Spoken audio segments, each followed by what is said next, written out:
ഓം ശ്രീ ഗുരുഭ്യോ നമ. ഒരു ബ്രഹ്മചാരിണിയെ അമ്മ പലപ്പോഴും കർക്കശമായി കൈകാര്യം ചെയ്തിരുന്നു.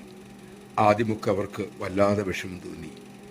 അമ്മ ഒരു കാരണവുമില്ലാതെ തന്നോടിങ്ങനെ കർക്കശമായി പെരുമാറില്ല എന്ന അറിവിൽ ആ സുഹൃതിനി ഉറച്ചു നിൽക്കാൻ സദാ ശ്രമിച്ചുകൊണ്ടേയിരുന്നു. അങ്ങനെ തട്ടും തടവും തുടർന്നുകൊണ്ടിരിക്കുന്ന കാലം ഒരിക്കൽ അവർ അടുത്തു നിൽക്കെ മറ്റൊരു ഭക്തനോട് അമ്മ ആ ബ്രഹ്മചാരിനെ നോക്കിക്കൊണ്ട് പുഞ്ചിരിയോടെ ഹൃദയത്തിൽ തട്ടും വിധം പറഞ്ഞു, ഈ മോൾ തനി തങ്കമായി തീരാനാണ് അമ്മ ഇവളെ കർക്കശമായി കൈകാര്യം ചെയ്യുന്നത്.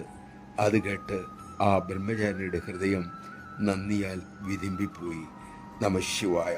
നമ്മിൽ നമുക്ക് വേണ്ടാത്ത, നമുക്ക് ദുരിതങ്ങൾ മാത്രം നൽകുന്ന, വളർത്തുന്ന അഹങ്കാരത്തെ അമ്മ തട്ടിപ്പൊട്ടിക്കുമ്പോൾ നിന്നുകൊടുക്കാനുള്ള വിവേകവും കരുത്തിനുമായി അമ്മയോട് നമുക്ക് പ്രാർത്ഥിക്കാം.